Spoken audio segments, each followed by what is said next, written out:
Hello everyone, this is Ira here, and today's game of the day is Hexcells.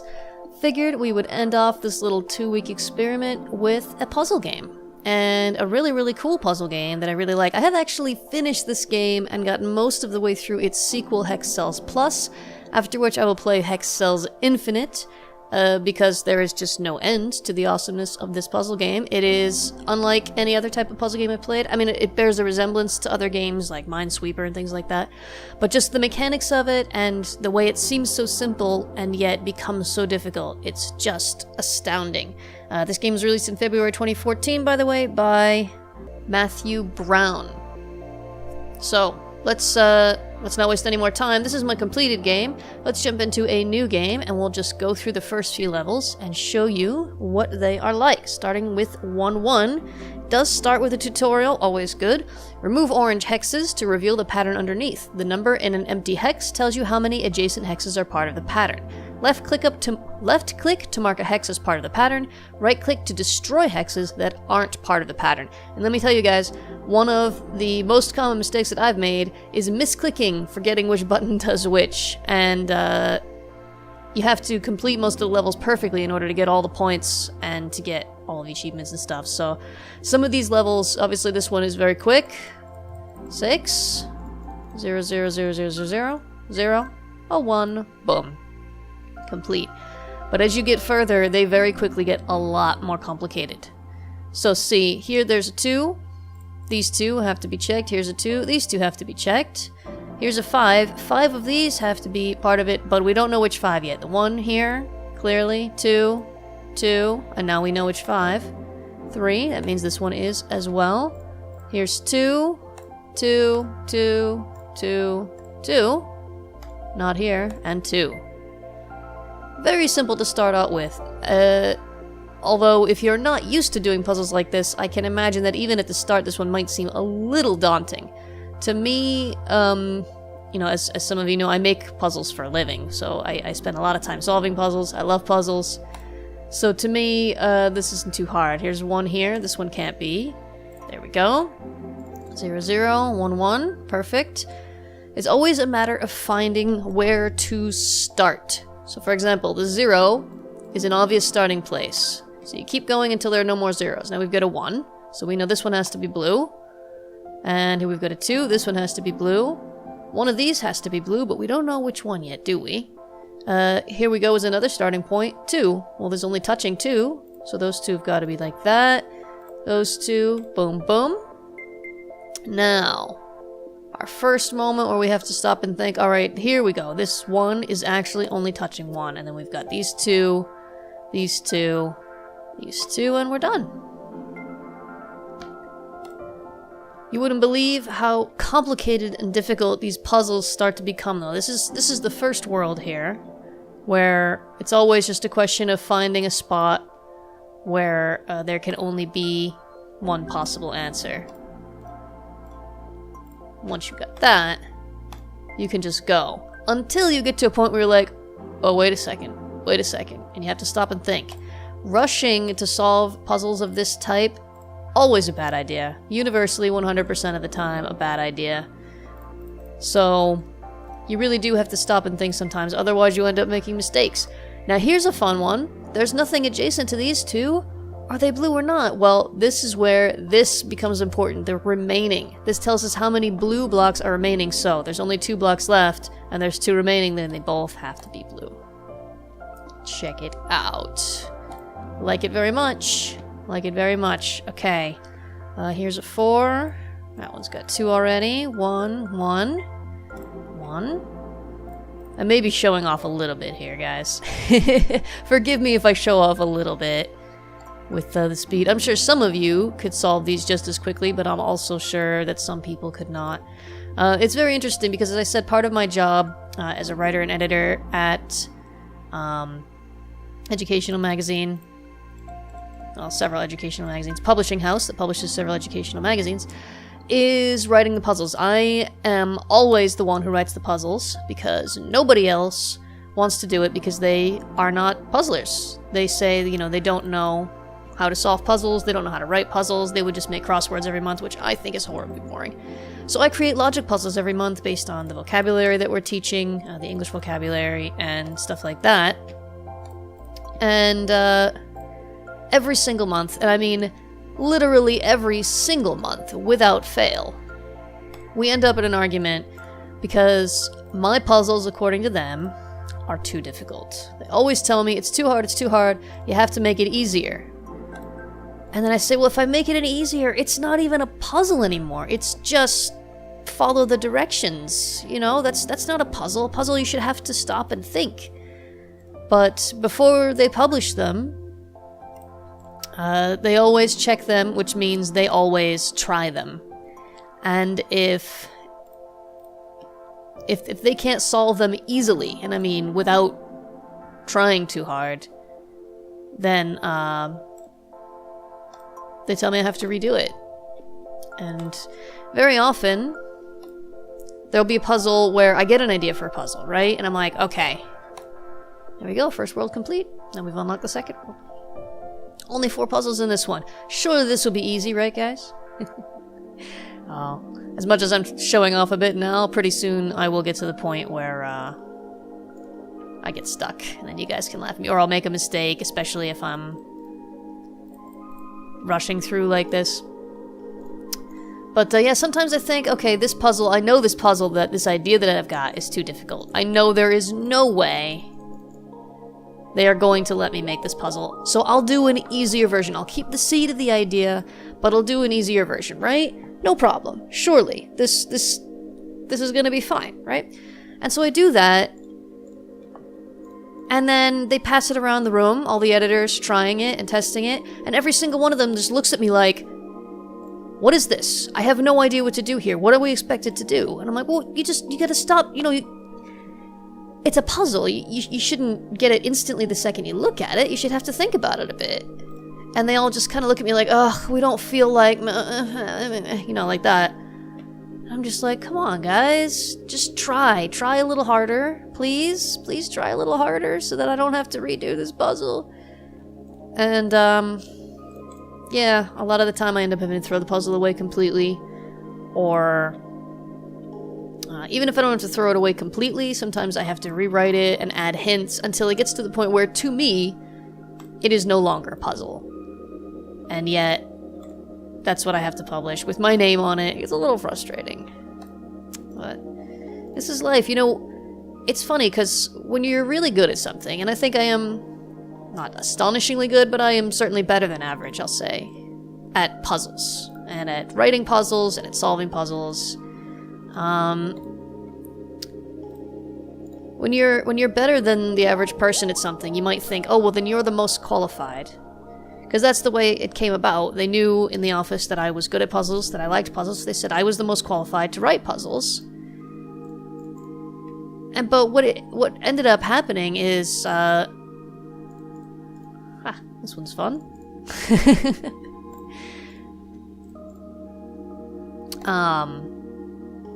Because I'm good at puzzles, I can't write a puzzle that the average non-puzzler can solve without a lot of frustration. You know, I remember as a kid playing Myst and Riven, which were spectacular games, but also spectacularly hard. Hard enough that even I did not manage to solve them at first. For example, I'm thinking in particular of a specific puzzle in Riven where you have to figure out the number system. And it turns out the number system of this world is like a base 5 number system, I think. Which is just crazy. I mean, you know, we have a base 10 number system. And then there's binary, which is a base 2 number system. And there's hex, which is base... Oh, shit. What's hex? Is it base 16? Or base... Yeah, I think so. In any case, this one was base 5, which is not a system that anyone uses anywhere in the world, as far as I am aware. And you had to find these pictures around, and you didn't know that these pictures were numbers. All you knew was these pictures were everywhere and they were clues, and you had to figure out, you know, what to do with these numbers. And it turned out that you had to find a hangman game in an abandoned schoolyard, and you had to play the hangman game, and based on the number of times the little hangman guy moved, you would have to match that with the symbol to figure out what the numbers were, and then you had to use those numbers. So, I mean, it was completely insane. I actually did not manage to solve that one, I'll be honest with you guys. Tell the truth, I am not such a genius puzzler that I was able to solve that one. I ended up having to look up some help for that one. This was not... Oh no, I misclicked! Oh, dang it. I knew that this was... I do that all the time. I told you. Once I start talking and not thinking too hard about it, I start misclicking. Oh well, see? I'm not infallible. I'm not perfect. I'm alright with it. I'm alright with it. Oh. But yeah, anyway, I did end up having to look up the answer to that puzzle, and I read the explanation of how you're expected to find it, and I was just like, oh my god. You know? How is anyone expected to solve it? And I was quite young at the time. I mean, I think when Riven came out, I was probably... Oh, I don't know what year that was. That's probably like 15, 16, something like that. Maybe a little bit older, but I hadn't trained my puzzling brain up that high yet. So... yeah, I feel like if I could go back now and play that game again... Of course, now it's too late because now I know how to solve the puzzle. But now I've kind of been doing puzzles for the last close to 20 years since then. And I've trained my brain up. And now that's the kind of puzzle that I want to have, you know? So here we go. We've got this new mechanic now. The numbers outside the grid show the number of blue hexes in that column. So you can go like that.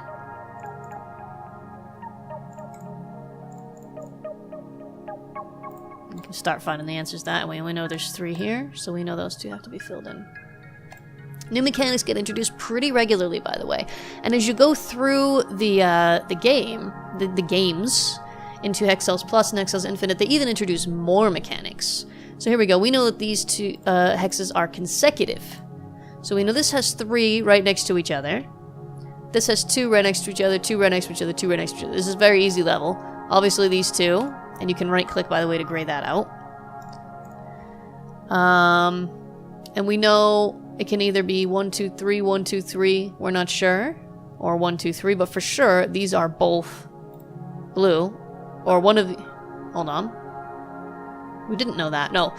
Because this is 2. That's right. Because this is 2, it has to be 1, 2, or 1, 2. So the middle one has to be checked. Like that. And now we know that those are empty. So now we know that these have to be blue. We can gray those out so that we don't get confused. So 1, 2, 3, 4. 1, 2, 3, 4. That means all 3 of these have to be blue, no matter what. This one has to be blue because of the 1 and also because of the 3. Again, this is quite an easy one.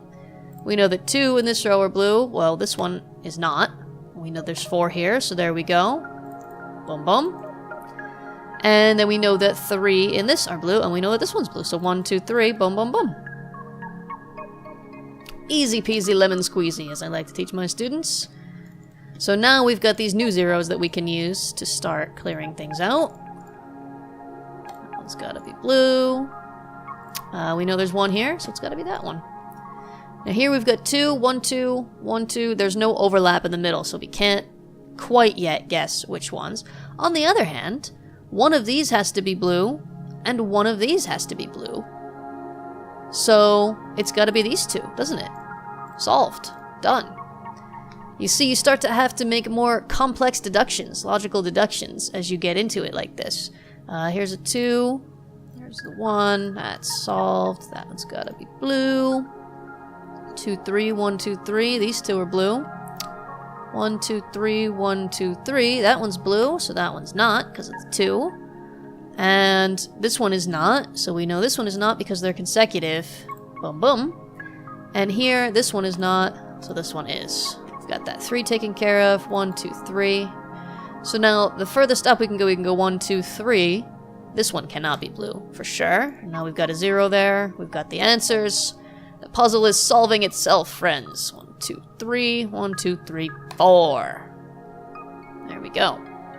Oh, I really do like this game. It's so good. It's such a clever idea. It's such a great concept for a game. And it's unlike any other puzzle that I've played. So 1, 2, boom, boom. 1, 2, boom, boom. I like it. I like it very much. 2 already done. 2 already done. Done, already done. And we've got those 2 done. Blank that one out. Those 2 done. Blank that one out. 1, 1. Blue. Now this here, numbers like this, with the dashes around them, give the additional information that the 3 hexes are not connected. So there is at least 1 space between them. So we know that this one can't be blue, because there is a space between them. The second one can be anywhere here. We don't know yet. Same thing here. It can't be the middle one, because the middle one is touching both of the others. So this one has to be black, and that means these 2 have to be blue. And that's the 2 for this one. So we can go like that. Puzzle continues to solve itself. This type of puzzle is a lot like if you play Sudoku. In Sudoku, it's always there's always a logical way to deduce what is what. There's never a point where you have to guess, even though it might seem like it. There's never a point where you have to guess. This one's only got 1, and it's here. So all of these can be knocked out. 0, 2. What else can we do here? We've got a 1 here, so that one's out. This row only has 1. Now we have to stretch our brains a little bit more, because we know that these 2 each need 1 more. They're each touching 1, and it has to be in this row, and there can only be 1 in this row, and this is the only one touching both of them. So we've got that. Boom, boom, a boom, and a boom, and we're done. How cool is this game, guys? It's also not an expensive game. And you can get all these puzzle games in a bundle on Steam for a little bit cheaper, I think. And the developer has also created some other games as well. I'm actually not sure how we're doing on time. I forgot to check the time when we started.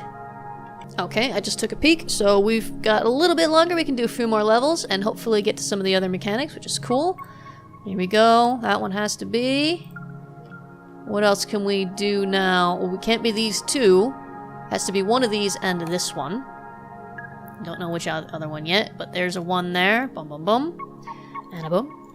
And a boom. And a blue. Awesome. Okay, we need 1 here. That's taken care of. Those are taken care of. So yeah, just continue solving as before, but now we have these new types of clues to help us figure things out, which is cool. And yeah, it just gets more and more complicated as you go on. 2, 3, 1, 2, 3. And let's see, oh, there's 3 there. 3 have to be connected. Boom. 1. Look at that. Look at that. Look at that. Yeah, we just work our way around like this. A lot of the time I feel like it goes really quickly, and then suddenly you just hit a wall. You're like, oh, wait a second. Wait a second. Like, oh no. I'm not sure what to do now. And there have been, I think, 2 occasions where I've gotten totally stuck. And I needed to take a screenshot. Look at this. We've completed the 3rd world. Only 3 worlds left. So, yeah, I had to take a screenshot and go to the forum and actually ask for help. I didn't want someone to give me the solution. I just wanted someone to say, for example, you need to be looking in the bottom left, or look at that 3 up there and think about it. And the people who play this game and who are on the forums are super, super great about that, about giving hints without spoiling the puzzle, which is awesome. So here we go. Numbers inside brackets give the additional information that adjacent hexes are connected. So this is the same as in the lines, except it's in the hexes. So we know 3 have to be connected. So if we count 1, 2, 3 from one end and 1, 2, 3 from the other end, we know that this one has to be blue. Also, here's a 4. And it's only touching 4, so they're all blue. So now we know that that one has to be blue. And that's taken care of there. Same thing here. 1, 2, 3, 4. 1, 2, 3, 4. We know all these 3 have to be connected, and we know it can't be that one because of the 1. So there's the last one right there. These little tutorial ones are generally small and quick, but then they quickly escalate until you're really relying on that mechanic and on your brain to be sure. 2, 3, 4. 2, 3, 4. Those 3 have to be together. Here we go. Those 2 are already done. Now we're getting somewhere. Yes, indeed. 2, 3. Definitely not that one. 2. 1, 2, 3. 2, 3, 4. So there we go. 2, 1, 2, 3. And coming down here, those 3 have to be connected. There's the 4, and there's the last one. It's just so cool. I love it.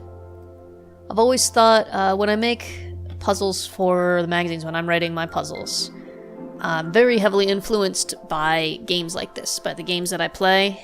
Unfortunately, because I'm writing for a print medium, that means that I don't have the option to make it interactive in any way. I have to make puzzles which can be solved without any other information than what is already visible on the page.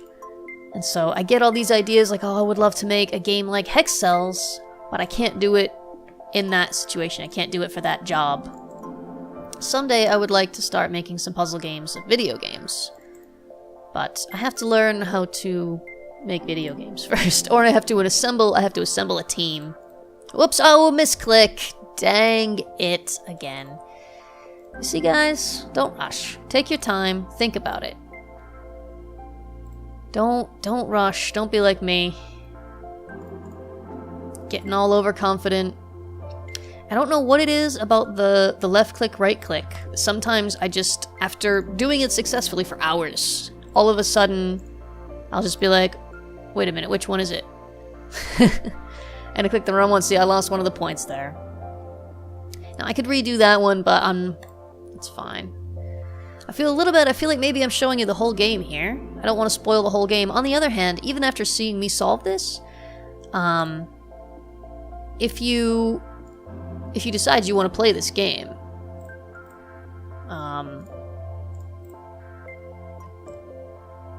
and you load it up and you start playing, I guarantee you're not going to remember what the solutions were, even though you've seen them already. I mean, you could always load up this video if you get frustrated and use it to help you. But you're not going to remember just after watching this. This isn't that type of game where you're just going to know, oh, I already saw this one, so I know the answer, so there's no point in playing. It's not like that. There's definitely a point in playing. Ooh, I don't know which two. No way to solve that part yet, so let's jump up here. See what we can do here. There we go. Finding the solutions.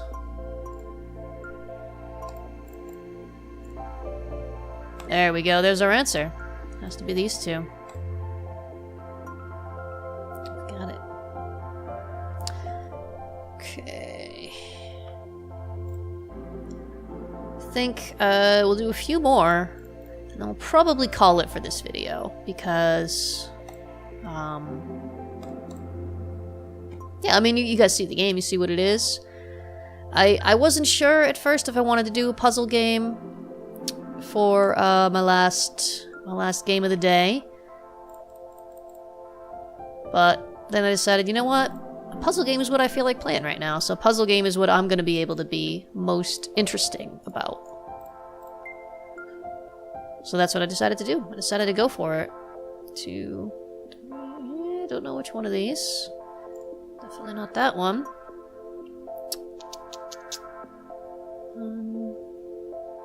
Well, we can't have both of these, so one of them has to be this, because it is 3. So we can't have 1, 2, 3, because they're not connected.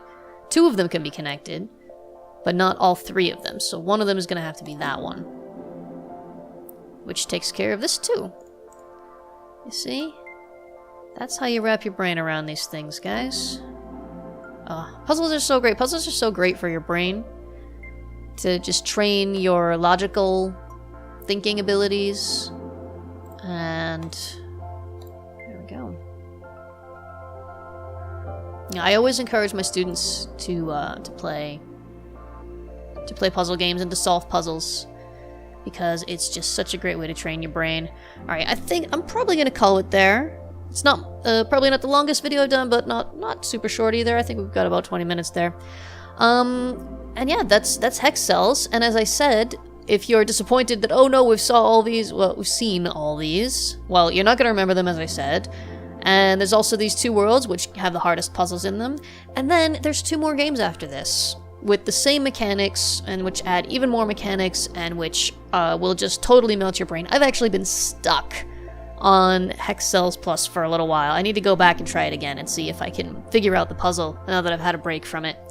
I don't want to look it up. I don't want to cheat. I want to figure it out myself. And I encourage you to do so too. Don't give up too easily. If I can give you one piece of advice about puzzle games, it's so easy to give up and look up the answer. And it's an understandable impulse. You're like, oh, I've spent so much time on this already. I don't want to spend any more time on this. I want to be done with it. I just want to get on to the next one, and you get angry. But when you do that, you rob yourself of the chance to solve it yourself, and the satisfaction that you get when you've solved something that you've struggled with for a long time is just orders of magnitude above and beyond anything that you would get from just solving it if it was easy, or from looking up the answer. And yeah, I always feel whenever I've asked for a hint or have looked up an answer, I always feel afterwards like I wish I hadn't done it.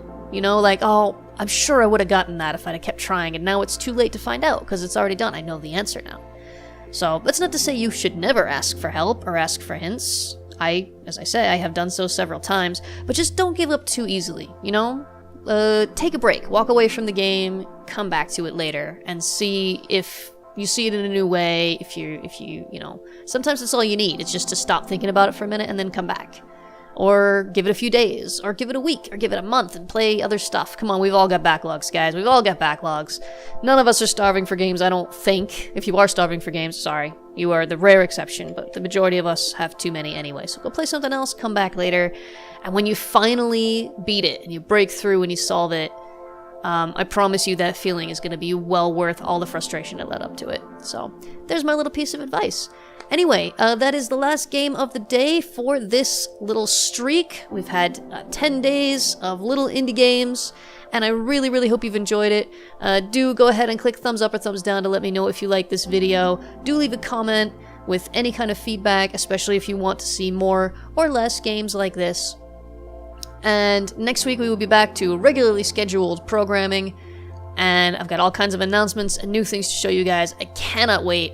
Thank you so much for watching, and we'll see you next time. Bye!